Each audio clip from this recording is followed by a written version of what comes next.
মহাভারতের শ্রীকৃষ্ণ গীতার বাণী। দেখুন শ্রীকৃষ্ণ গীতায় কোন কোন সেই অমূল্য বাণীগুলো বলেছেন, যা আমাদের সেইগুলি একান্তই জানা প্রয়োজন।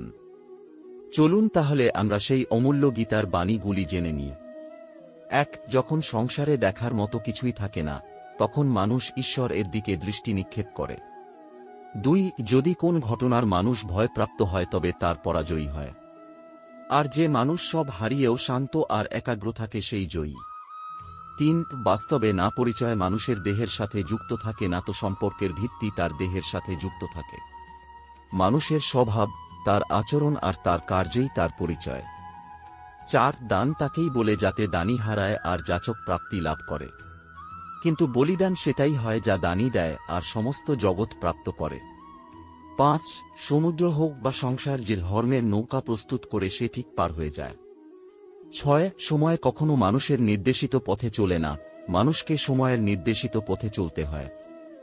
৭. বিরোধিতা শক্তির প্রমাণ হয় না, শক্তিমান সেই যে সহনশীল, সহ্য করতে পারে। যখন হৃদয় থেকে ক্রোধ আর বিরোধিতা দূর হয়ে যায়, তখন সহনশক্তি ধর্মের শক্তিতে পরিণত হয়। ক্রোধ থেকে প্রতিশোধের জন্ম হয় আর ধর্ম থেকে ন্যায় জন্মায়। তোমার জীবনেও যদি এমন সময় আসে যখন তোমার উপর কোনো অন্যায় হয়, তবে ন্যায় করার পূর্বে নিজের ক্রোধের উপর অঙ্কুশ অবশ্যই রেখো। ৮. যে বৃক্ষ তিক্ত ফল দান করে সে বৃক্ষকে উৎপাটন করে মধুর ফল প্রদানকারী বৃক্ষকে রোপণ করতে হয়। ওই বৃক্ষকেই অধিক খাদ্য গ্রহণ করিয়ে বা শাখা প্রশাখাকে কাটছাঁট করলে মধুর ফল পাওয়া যায় না। ভবিষ্যৎকে শুদ্ধ করার জন্য এই অশুদ্ধ বর্তমানকে ধ্বংস করা অনিবার্য। ভবিষ্যতের উদীয়মান সূর্যের প্রথম কিরণকে দেখো, যা সবার জন্য প্রতীক্ষা করছে। ৯. অধিকতর আত্মা নিজের দেহকেই সবকিছু বলে গণ্য করে, স্বয়ং দেহ থেকে যে ভিন্নতা জানতেই পারে না, শরীরের যে দুঃখ, সুখ, স্বাদ, গন্ধ আদির অনুভব হয় তাকেই নিজের অনুভব মেনে নেয় আর পরিবর্তনের প্রয়াসই করে না। যে আত্মা পরিবর্তনের প্রচেষ্টাই করে না, নিরন্তর অধর্ম করে চলে, তাকে জাগ্রত করার জন্য দণ্ড দেয়া অনিবার্য। তুমিও এটা জেনে নাও যে তুমিও কোন শরীর নও, কেবলমাত্র এক আত্মা। এই পৃথিবীতে পরিলক্ষিত সকল মানুষ তা নয় যা তুমি ওদের গণ্য করছ, কিছু সময়ের জন্য এরা শরীরে বসবাস করছে মাত্র। এদের শরীরের মৃত্যু হবে, কিন্তু এরা সবাই অমর। সে পুনরায় নতুন শরীর ধারণ করবে। ১০. প্রেম উন্নতি দেয়, উচিত অনুচিতের জ্ঞান দেয়। প্রেম আর মোহের মাঝে পার্থক্য থাকে। বাস্তবে যা প্রেম তা কোনো মোহ নয়। প্রেমের জন্ম করুণা থেকে হয়, আর মোহের জন্ম অহংকার থেকে। প্রেম মুক্তি দেয়, মোহ আবদ্ধ করে। প্রেম ধর্ম আর মোহ অধর্ম। ১১. নির্ণয় নেয়ার মুহূর্তে আমরা সর্বদা কোনো অন্য ব্যক্তির উপদেশ, সূচনা, বঞ্চনা বা পরামর্শকে আধার করে থাকি, আর আমাদের ভবিষ্যতের আধার হয়ে থাকে আমাদের আজকের নেয়া সিদ্ধান্ত। তাহলে কি আমাদের ভবিষ্যৎ অন্য ব্যক্তির পরামর্শ, কোনো অন্য ব্যক্তির দেয়া উপদেশের ফল? তবে কি আমাদের সম্পূর্ণ জীবন কোনো অন্য ব্যক্তির বুদ্ধির পরিণাম? আমরা কি কখনো বিচার করেছি?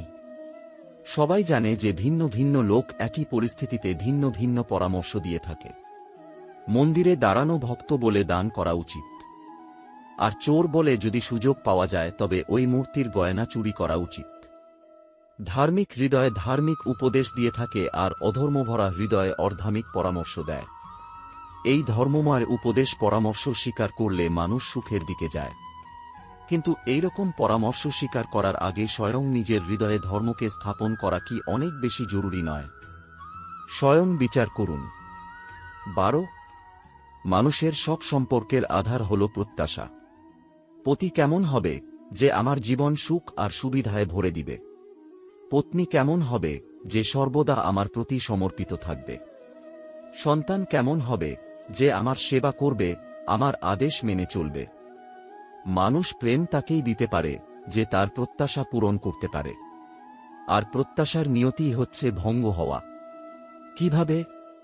কারণ প্রবল ইচ্ছা থাকলেও কোন মানুষ কারোর সকল প্রত্যাশা পূর্ণ করতে পারে না, আর তার থেকেই জন্ম নেয় সংঘর্ষ। সকল সম্পর্ক সংঘর্ষে পরিবর্তিত হয়ে যায়।